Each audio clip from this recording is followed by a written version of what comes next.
There are few authors whose works have been more celebrated than Victorian writer Charles Dickens. This highly acclaimed novelist gave the world valuable first-hand accounts into the intimate workings of Victorian life. Charles Dickens is generally regarded as the most influential British novelist of the Victorian age.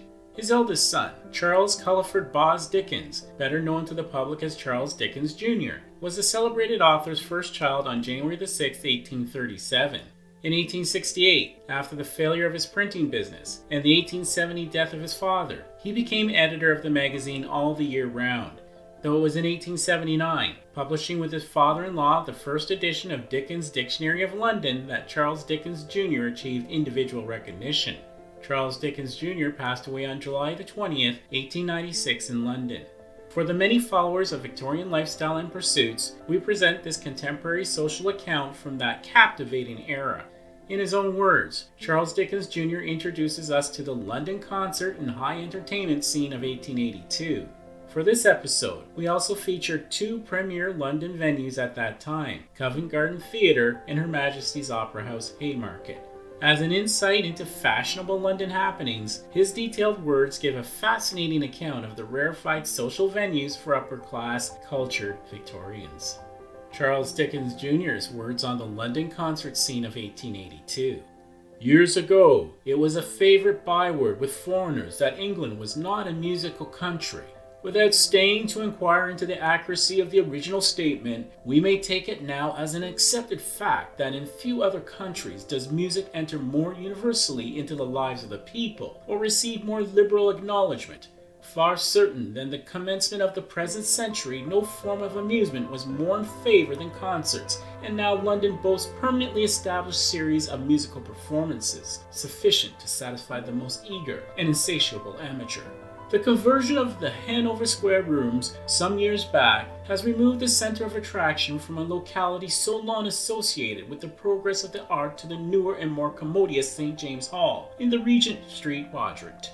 Willis Rooms, once so fashionable, have fallen into disuse for regular concert purposes, and Exeter Hall has now retired from the field, the only other place available for concerts on a really large scale being now the Crystal Palace. The oldest musical society in London is the Philharmonic, which has seen 69 seasons. The performances are given on a complete scale and consist of orchestral and other instrumental compositions, relieved by vocal excerpts. The maintenance of classical art has always been the avowed object of the Philharmonic Society. Held at St. James Hall, the annual series of concerts usually consists of 8, which commence early in the year and end about the period when the London season is at its height. This year, the program contains only 6 concerts. Our musical institution next in order of respect of longevity is the Sacred Harmonic Society, now in its 49th year. The oratorios are given by a band and choir of 700 and now take place at St. James Hall on Friday evenings, commencing at 7:30.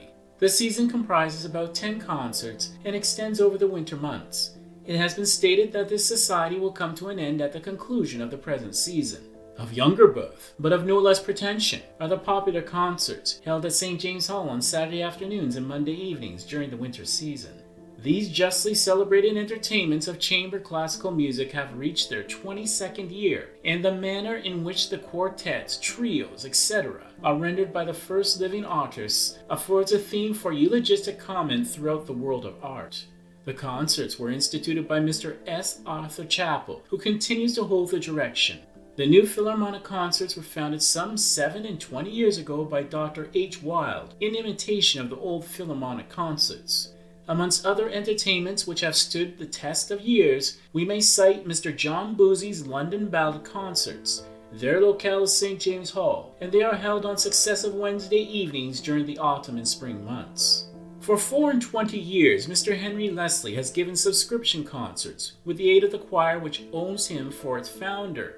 The excellent singing of this choir is respected of delicacy and refinement, and has long been universally acknowledged, and at the Paris exhibition of 1878 they carried off the prize offer for competition. Mr. Leslie confined his season to a few performances, given on those Thursday evenings when a date could not be obtained at St. James Hall. Unfortunately, Mr. Leslie's choir, as such, no longer exists. The Crystal Palace has played so important a part for many years in music that its claims to be classed to rank amongst London musical attractions cannot be ignored. The Saturday winter classical concerts have done more to foster the appreciation of high art in all of its branches than any similar institution in the same space of time. Mr. August Manns, the conductor, shown true eclecticism in the works produced at Sydenham, and not one of the least interesting features of the entertainments have been the analytical notes supplied to the programs by G. There is a choral society in connection with the Albert Hall which gives occasional signs of its existence, but occurrences associated with this ill-fated building are not of much general importance. Nor do benefit concerts claim the attention of the average visitor, who can get better return for his money elsewhere. The rooms where such performances are given include, beside those already mentioned, the Layham Hall, the Royal Academy of Music, the Horns at Kennington, the Eyre Arms, etc. Charles Dickens Jr.'s words on the London high entertainment scene of 1882. The opera houses, Covent Garden and Her Majesty's Theatre, Haymarket. Prices and arrangements for seating the audience vary according to the season. Of them, however, it may be generally stated that they are open for the performance of Italian opera during the London season, i.e. from the middle of April to the end of July, with prices ranging from 2 shillings 6 gallery to 20 shillings for a stall. During the autumn, Covent Garden Theatre has been, for some years, open for promenade concerts, the admission to the promenade being 1 shilling, with higher prices for stalls and dress circle places. At Christmas time, pantomime on a grand scale is always given at Covent Garden, the prices being then about the same as those at other principal theatres. Charles Dickens Jr.'s words on Covent Garden Theatre in 1882. Bow Street, Covent Garden, one of the largest covered theatres in Europe, ranking next after San Carlo at Naples, the Scala at Milan, and the Pergola in Florence. The stage, also, is on a very large scale and fitted with every convenience. It was intended primarily for Italian opera, but is now commonly used in the autumn for promenade concerts and in the winter for pantomime, in which the spectacular element largely predominates. There are only 2 full tiers of boxes above the pit, which in some degree lessens the general effect, but which enables the boxes themselves to be constructed with much more headroom. When open for any other performance than Italian opera, the greater portion of these 2 box tiers is converted into a lower and upper dress circle, whilst the pit tier of boxes is thrown into the pit or promenade. During the Italian season, full evening dress is de rigueur in every part of the theatre except the gallery and amphitheatre stalls, and this rule is most stringently enforced. The main front is in Bow Street, where there is a covered entrance for carriages, and the facade of which is decorated with Flaxman statues of tragedy and comedy, rescued from the fire which destroyed the late building. Over the carriageway is a large and handsome saloon or foyer. Charles Dickens Jr.'s words on Her Majesty's Opera House in 1882. Haymarket, an exceedingly handsome theatre, the cell built on the lines of the old structure, destroyed by fire in 1867, but not occupying quite the same site. The former stage was one of the shallowest in London, extending almost as much in front of the curtain as behind it. By sacrificing the crush room or foyer, which occupied the end of the building farthest from the stage, the cell has now been removed a considerable distance to the north of its former position, and the space thus gained has been thrown into the stage, which now occupies its normal relationship to the rest of the house. From the point of view of stage effect, a great gain has thus been achieved, the actors no longer stepping out of the picture and walking down almost to the middle of the house to sing their solos. Whether the acoustic qualities of the theatre have gained by this improvement is perhaps a question, but they are still very good.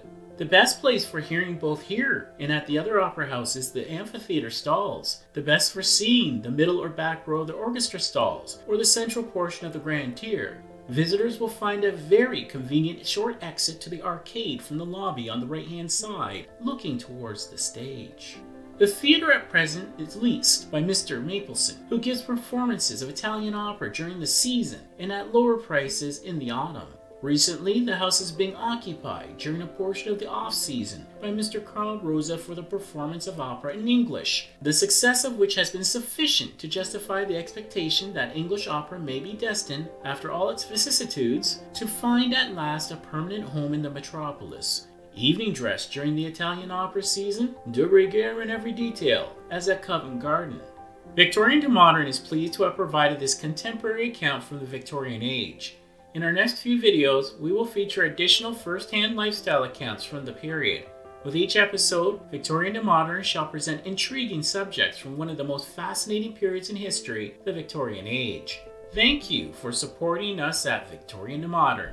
Please be sure to watch another episode shown at the end of this video. Also, be sure to like, subscribe, comment, and click the notification button so we can create more exciting content. I wish you good tidings as we remember that sharing knowledge has been a noble deed throughout the ages.